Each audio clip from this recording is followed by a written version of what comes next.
Shalom.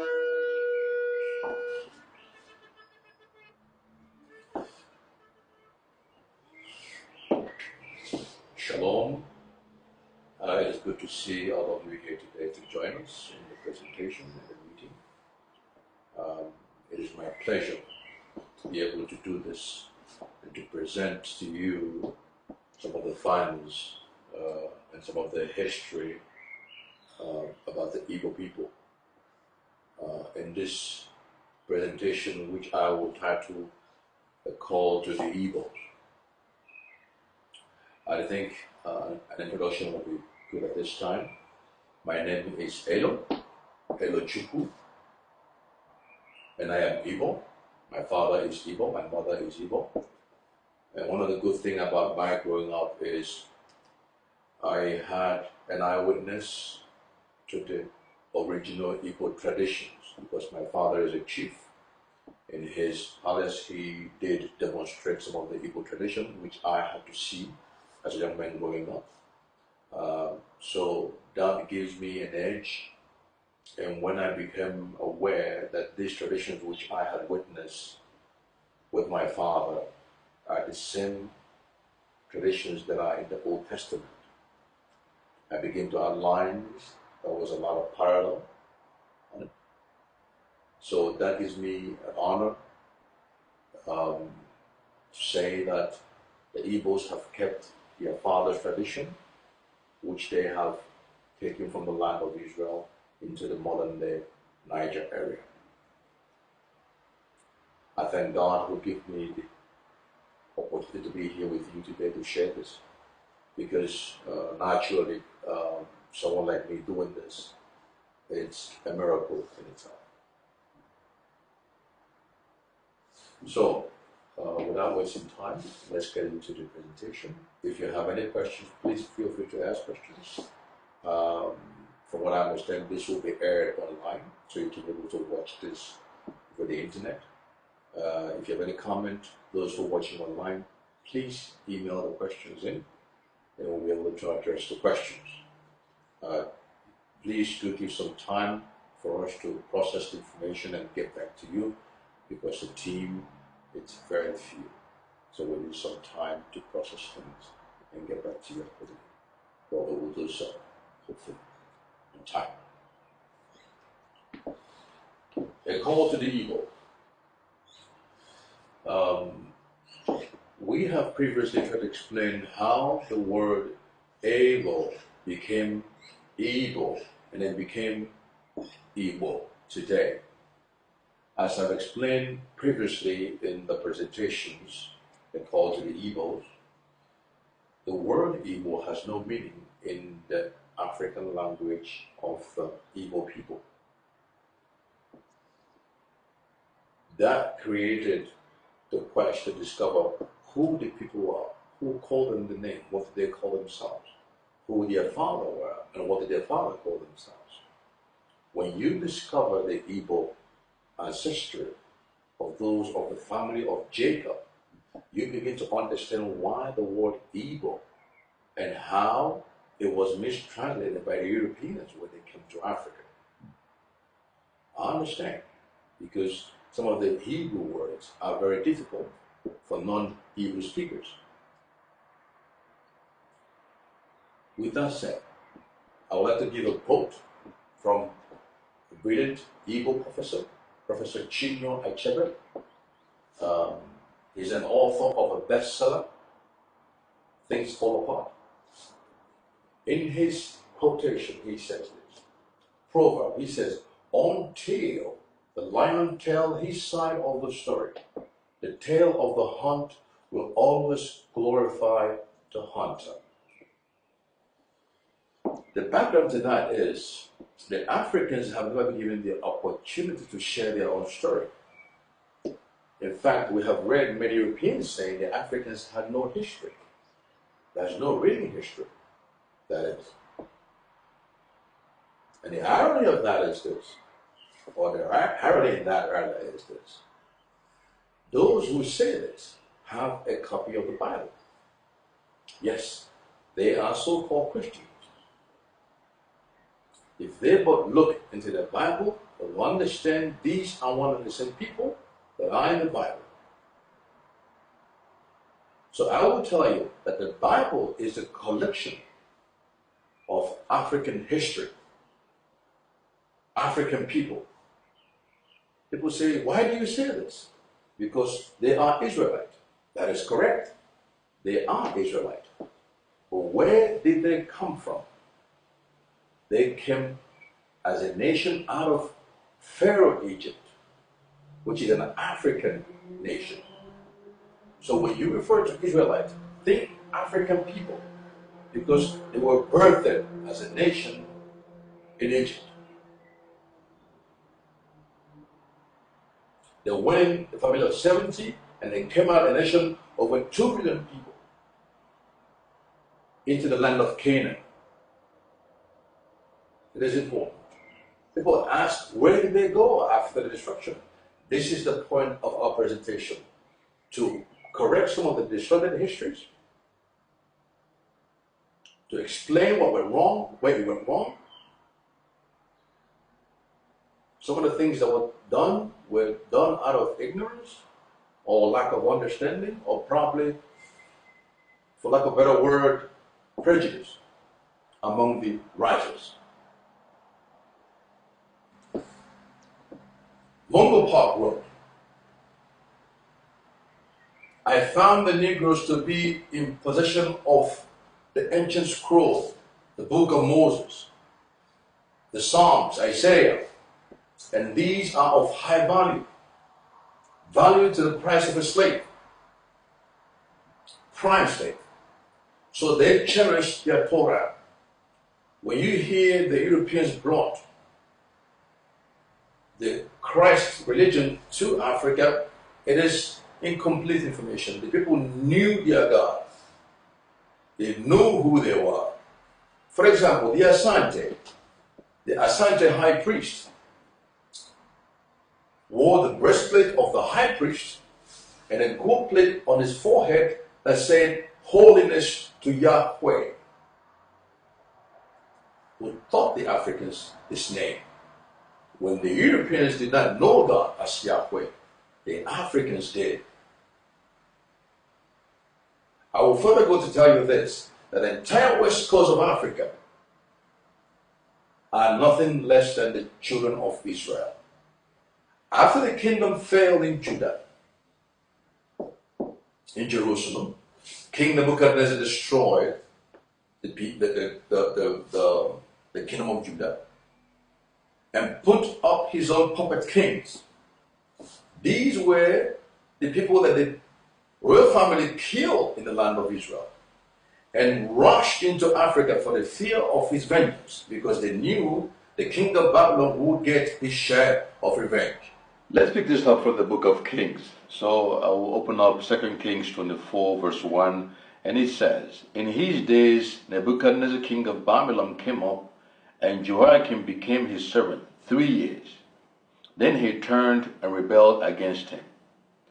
But to show you that the people killed his puppet kings and ran into Africa, we picked that up on 2 Kings 25.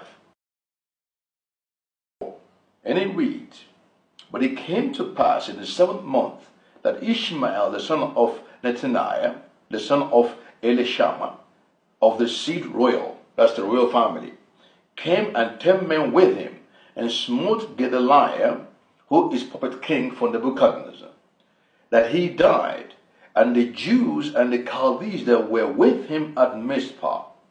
And all the people, both small and great, and the captain of the armies arose and came into Egypt, for they were afraid of the Chaldees, or the Chaldeans. So you see that the royal family killed the puppet kings and rushed into Africa.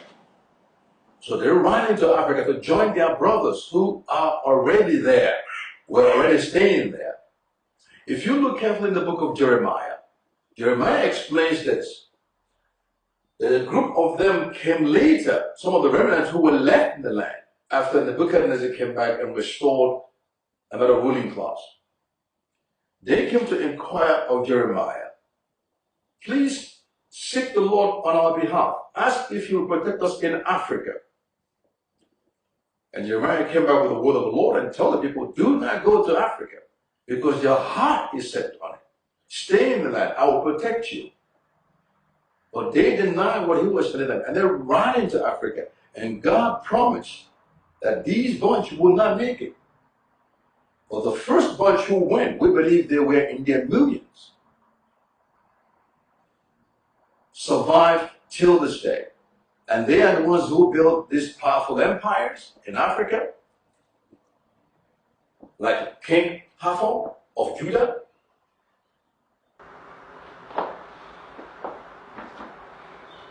Let's go to Judah for a minute.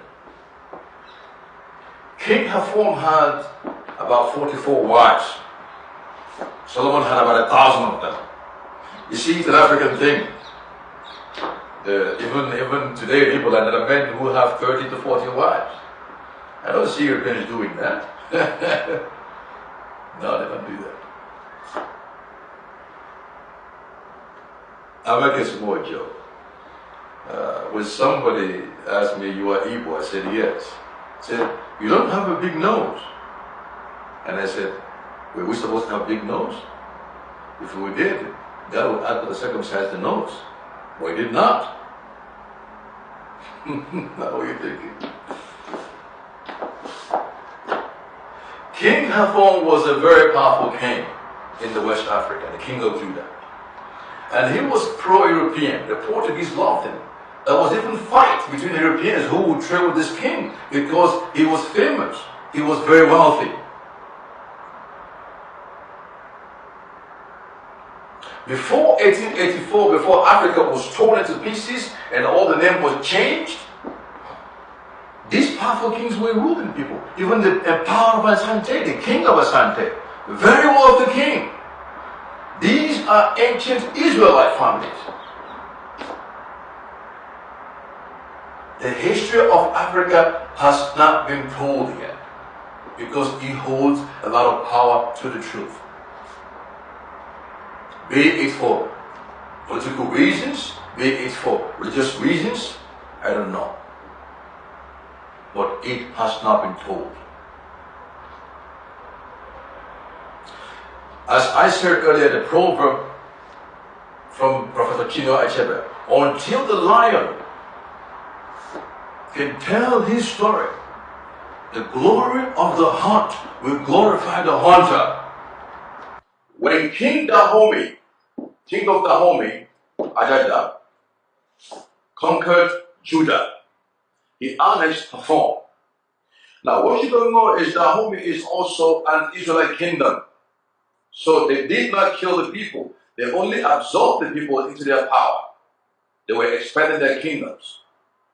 So the people remain in the land till this day. Even the capital in Benin is still called Oida, which is the French name for Judah. In Cameroon, it's called Yaoundé. The kingdom of Judah, which the Portuguese changed its name to call Ayuda. The French called Oida or Oida. So when you hear these names, Oida, Oida, Judah, Ayuda, they are the same people. The kingdom of Judah in West Africa. About the Igbos. The Igbos are a mixed tribe. We understand today that most family among the Igbos are the God family. Because Eri and his brothers moved to the River Niger area and settled there. Eri built an altar, 12-stone altar, and called upon the name of the Lord, Yahweh. And then settled with his brothers.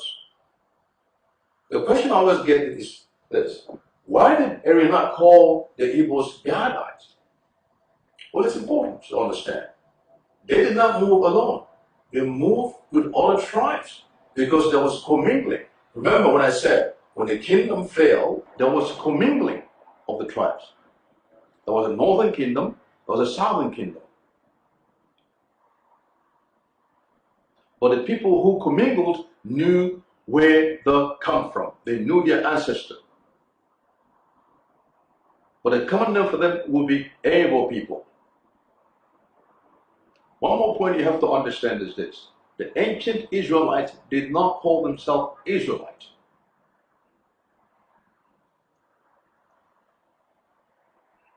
And the ancient Hebrew is not the same with the Hebrew spoken today in the land of Israel.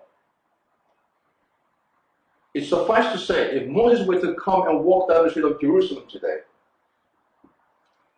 and you would speak to him this modern Hebrew, he would have no idea what you're talking about. Or if you call him Hebrew, he won't understand. Because they were not called by their name.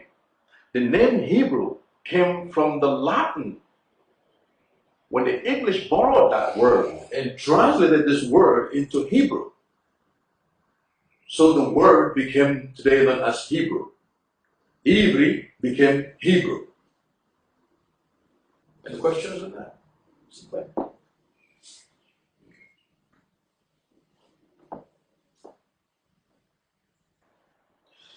Ancient Hebrew writings. When they discovered the Qumran scroll, you can see very clearly that the ancient Hebrew is very different from the Hebrew that is written today. So the Bible was written different from that which is spoken today. When Christ was on the earth, the common language was Greek for the people. Hebrew was there, but it was not well spoken. Most scriptures were written in Greek. After the exile, the language of the ancient Hebrew became corrupted per se. It was not well spoken anymore. And when the Romans took over in their own time, they had translated all the ancient documents into Latin. So when the English came to power, they borrowed from that which the Romans had written. And the same happened when the Greeks wrote their own documents. But the New Testament, as we understand it today, were written in Greek. And when they made quotation of the Bible, it was quoted from Septuagint, which is also a Greek translation of the Old Testament. The language of the Igbos, it's important to understand, as I said earlier, the language of the Igbos have ancient Hebrew embedded into it. You probably heard me give this example before, but I'll give it here again. When God made Moses by the burning bush, God said to Moses, "Go to Pharaoh, tell him to let my people go." Then Moses asked the Lord, Yahweh, "What name shall I tell the people who you are? What name shall I tell them who sent me?" Moses, of course, knew what the name of God is. All Hebrew know the name of the Lord. But he was asking for a name to tell the people because they've been praying to God for many, many years without any response. But this time he responded. But to convince the people that he is one and the same God, the God of their fathers, Abiyama, Ishaku, and Ikobi. These are the Igbo names for these patriarchs. Today they are called Abraham, Isaac, and Jacob. Please bear in mind, J was not in the ancient scriptures. It is a much later alphabet that was added. So Jacob would not have been the right word. And that also goes for the name of God, which is called Jehovah today. Jehovah could not be the name of God because J was not in the time of ancient scriptures. Then God told Moses, "I am that I am. Tell the children of Israel that I am sent you." Now the Hebrew of that is this. I am that I am in Hebrew is Ahaya Shah Ahaya. In Igbo language today, Ahaya